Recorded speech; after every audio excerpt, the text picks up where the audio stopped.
been at Norwich for a little while, and I got offered to go to Manchester. I turned them down. At the time, I suppose they hadn't really produced anyone, which is the worst thing to probably think about. Norwich were sort of a club that were producing players, and I felt at the time I'd have a better chance of breaking in the first team. And then the phone rings on an evening, and Sir Alex Ferguson's on the other end chatting to my dad, saying, "Why won't you come sign for us?" Jamie Cureton's story isn't that of a typical Premier League player. Cureton was a young striker at Norwich City. The Canaries were relegated at the end of his debut season, and he was restricted to just 17 Premier League appearances.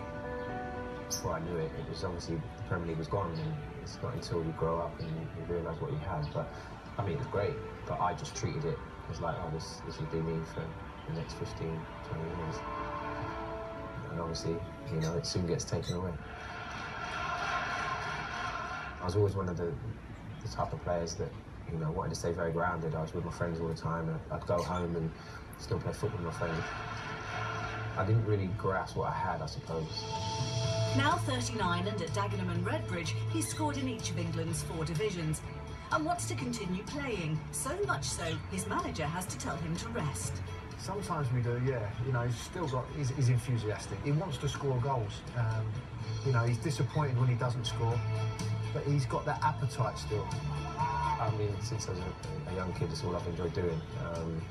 And I know, obviously, the time's coming at some point that I won't be able to run around and enjoy what I'm doing. So I suppose while I can, I want to do it as much as possible. I'm not the best at not playing, not the best at being subbed. You know, I just want to be out there all the time. He's actually played more games than any other player this season in the group, which is a remarkable achievement. After 20 years and several clubs, does Cureton ever regret turning down the Premier League's greatest manager? My dad was quite good. He never pressured me. He gave me the option.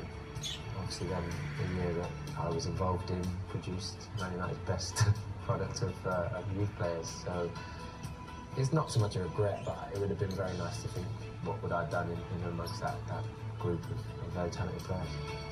Only a handful of players have managed to play on into their late 30s. And Cureton's love for the game isn't the only thing that keeps him fit for football. If you still want to play, then stuff has to change. You get to a point in your career and you make decisions, I suppose, and the body obviously has to, you know, go along with that. Try and prepare my body as best I can, really.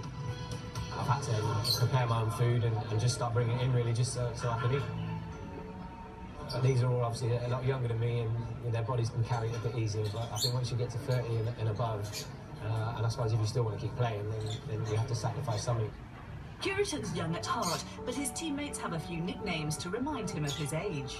Yeah, Granddad, Fossil is one, Dad, Uncle, any sort of reference is old, I suppose.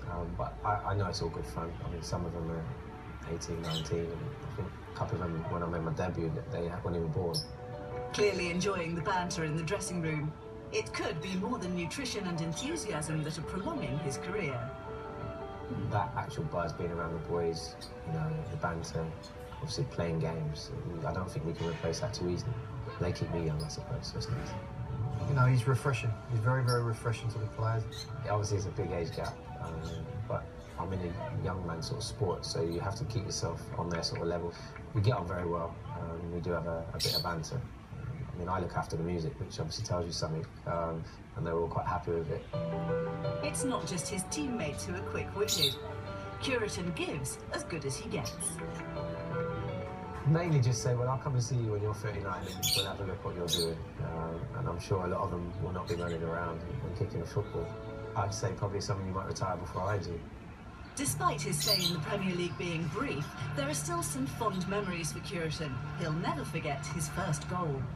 Yeah, it's a special moment. Obviously, my first ever goal, and it's probably, I think it's more special now to me than it probably was then. So yeah, it was late in the game. I think we were winning 2-0, and we had a corner, and I just got sent on. There was no instructions. Just obviously, you know, normally I'd sort of go in and around the goalie anyway. And obviously, I got a little touch, put it in the corner. Back then, I didn't really appreciate what it meant, I suppose, scoring in the Premier League. It was just, I'm in a Premier League team, and you know, I'm a goal scorer, this is what I do. And you don't really appreciate, obviously, what I'd done. Cureton enjoyed a close relationship with the Norwich supporters. A star performance against derby rivals Ipswich made him a firm fans' favourite. I think we played him at home on the telly. We won 3-0, I managed to score one, set one up, got man of the match.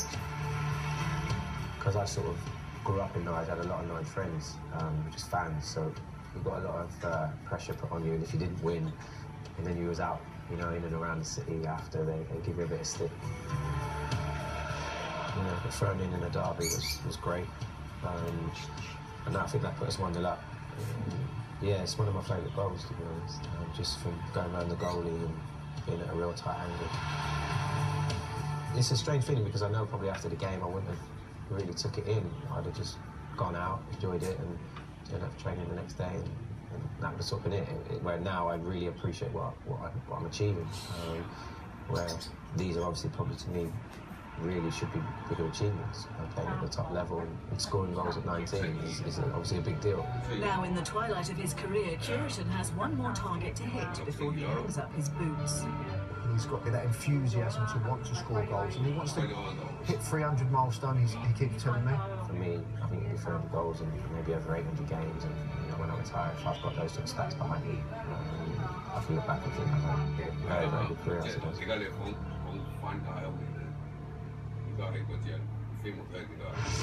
A superstar for the Saints turning heads up and down the country. Morgan Schneidlin on Life Under